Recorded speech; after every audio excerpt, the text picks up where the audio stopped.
At Admissible 17, Anika Sethi added one more line to the policy file and watched nothing happen. The cursor dropped to a new line in the same small obedient font as the others. Must never write after commit, true. She saved. The compiler window on the left remained gray and patient. On the right, the build runner still showed the earlier pass sitting at searching admissible implementation with 3 dots that never learned any new rhythm. Above the monitor, the fluorescent fixture over her cubicle had begun to buzz. Anika took off her glasses, pressed 2 fingers against the bridge of her nose, and put them back on. The room had the dry, recirculated chill of a room designed around server racks. She could smell dust warming in the workstation under the desk and the metallic edge of coffee gone cold in the paper cup by her keyboard.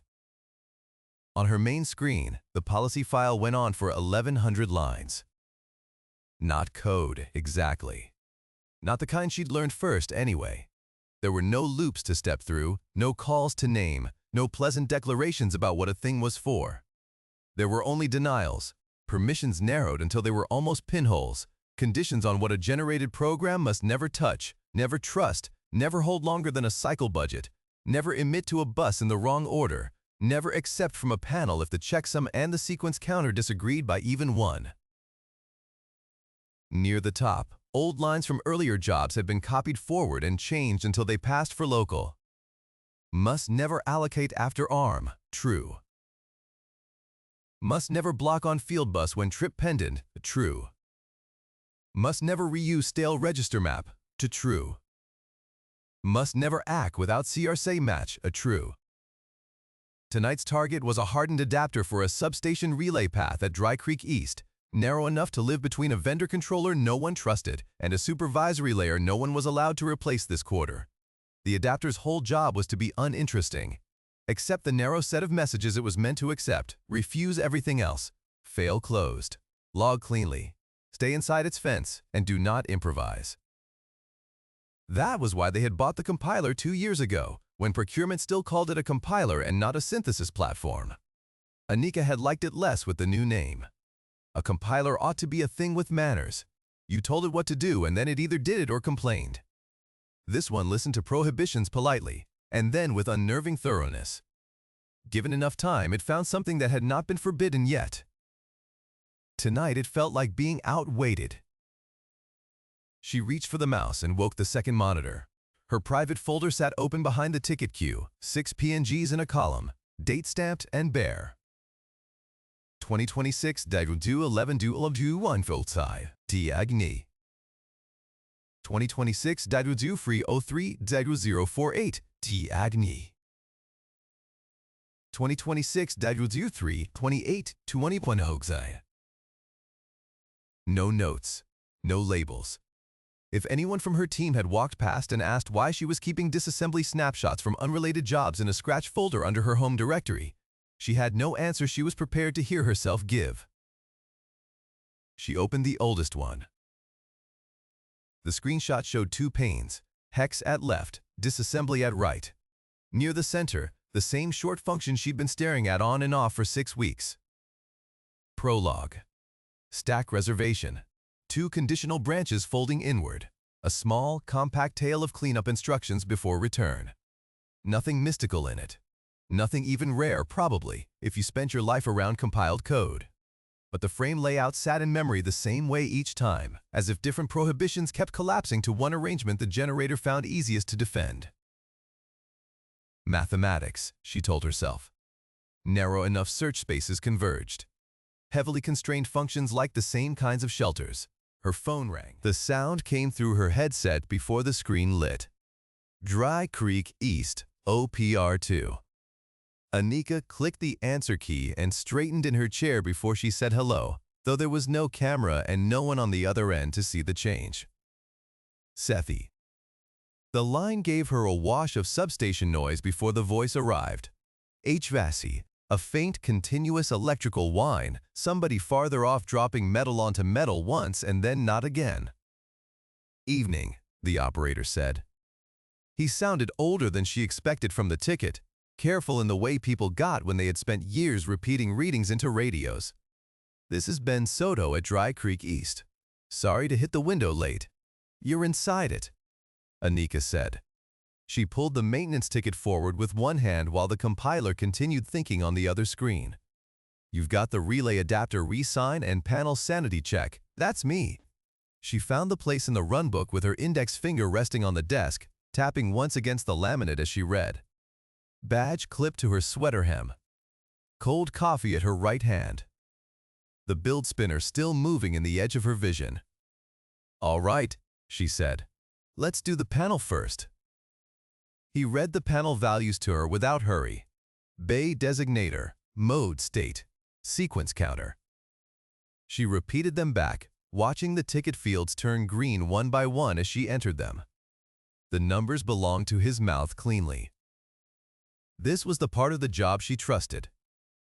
A human in a loud room, a screen in a cold room, both of them trying to prevent a future mistake from becoming a present one. By the time he finished, trip pending was clear, local inhibit was clear, and the last accepted message ID matched. The build runner on the left monitor flicked, cleared 2 lines, and printed. Candidate rejected. May retain writable scratch beyond commit boundary. Anika looked at it too long. You still there? Ben said. I'm here. She moved the cursor back to the signing utility. The smart card in the dock by her elbow had left a shallow rectangular warmth in the plastic. She rubbed her thumb once across the chip and reseated it. We're going to re-sign adapter package DC East R17, she said. Hash on your side should end in 4B9E. Read me what you have before I push. He did. She checked it. It matched the staging artifact, not the new build still searching beside her. Good, she thought. Push when ready, Ben said. The signing tool asked for her PIN. Anika typed it without looking down. On the second monitor, the oldest screenshot remained open behind the active windows, one small branch tail waiting in grayscale like something she had imagined often enough to wear a groove. The new build chimed once. Not complete. Only a checkpoint. Another candidate tested and discarded. Anika could feel her pulse in the finger resting on the desk. Signature applied, she said. Confirm receipt. There was a pause while the substation took her work and made it real somewhere she would not see. Receipt confirmed, Ben said. You want me to run the panel behavior now or let the package settle? Anika looked back to the policy file. 1,100 lines of things the program must never do. The newest clause sat at the bottom, plain as a note left on a counter. Must never write after commit. True. On the left, the compiler printed another rejection, then another. The rhythm had begun to feel familiar. You ready for the panel run? Ben said. Go ahead. He ran it cleanly. The relays cycled in order. Inhibit cleared, asserted, cleared again. The supervisory layer acknowledged with intolerance. Anika logged the timestamp he read out in the careful way of a man who had once been corrected for routing. You'll send me the package signature confirmation in writing. In the morning. Tomorrow morning, Ben said. Whichever one of us gets there first. Drive safe. You too, Ben said, though she was not going anywhere. The line clicked. The substation noise cut out. The room came back as itself. Fluorescent buzz, fan hum from the workstation, the quiet refrigerator note of the cabinet down the hall where someone kept their lunch. On the left monitor, the build runner had moved on without her. Candidate rejected. May write to bus during interlock. Candidate rejected. May exceed cycle budget on degraded link. Candidate rejected. May retain writable scratch beyond commit boundary. The same 3 reasons returned in different orders, the way a search exhausting a small space had to. Anika pulled her chair closer. She added a second clause beneath the first. Must never emit trip without dual confirm. True. She had meant to type it later in the week. She typed it now because she wanted to see what the compiler would do when she pushed the room a little smaller. The manual called this narrowing. She had stopped consulting the manual months ago. The English word was good enough. She saved. The build runner picked up the new constraint within seconds. The status line turned over. Searching Admissible Implementation returned with its 3 patient dots. On the second monitor, behind the ticket queue, the oldest snapshot still sat with its hex column and its small 4-instruction tail. Anika opened a second pane and aimed it at the build's working directory. She had a script for this. 20 lines of Bash and Python that ran objdump on whatever the latest candidate happened to be and pulled out the longest run of bytes that matched any prior candidate she had saved. The script did not know which candidates were from which jobs. It only knew the folder she had pointed it at, the same folder behind the ticket queue, 6 PNGs and a handful of .bn files she had not deleted because she had not decided to. She set the script to run on completion. While it waited, she stood up. The break room was at the end of the corridor past 2 empty cubicle aisles. The vending machine had not been restocked since Friday. Anika filled her cup at the water cooler instead and stood with her back to the wall, the linoleum cool through her shoes, while the cooler made its slow, gulping sound. Through the window over the parking structure, she could see one car still in the lot besides hers. She drank half the water and walked back. The compiler chimed once before she reached her chair. Admissible Implementation found. Anika sat down. Her script had already begun. The output scrolled in plain monospace, line by line. Match Windows 0 it's up 0 is 0 1111 D0 is 049 verse 2026 D03 03 048 56 bytes. Match Windows 0 it's up 0 111 is 0 D049 verse 2026 D04 09 0317 56 bytes. Match Windows 0 is 0 11 is 0 49 verse 2026 D04 09 0317 56 bytes. Match Windows 0 is 0 11 D0 11 V049 verse 2026 D04 99 Sol D0 11 0.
She knew what she was about to see before the screen finished drawing.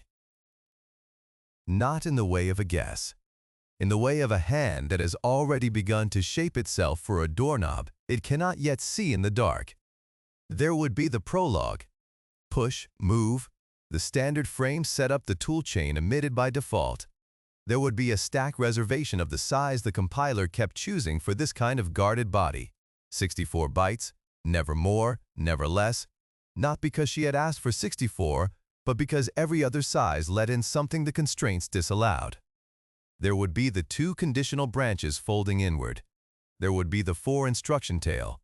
There would be the same arrangement of scratch space in the same 2-register pattern, used and cleared and used and cleared. The disassembly drew. It drew exactly that. Anika sat with her finger on the wheel of the mouse and did not scroll. Behind the disassembly window, the policy file remained open at line 1102.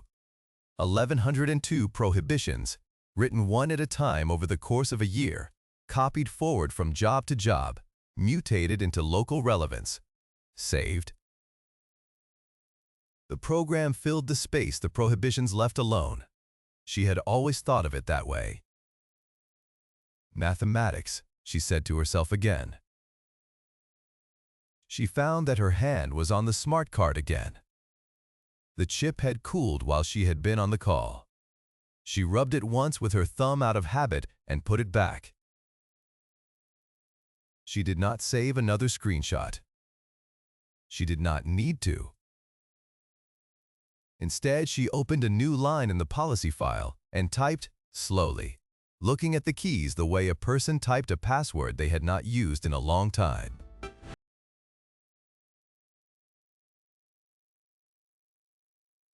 Must never pull. She stopped. The cursor blinked beside the underscore. There were any number of completions she could have offered it. Her hands knew them all by their shapes. Allocate, block, retain, emit, accept, trust.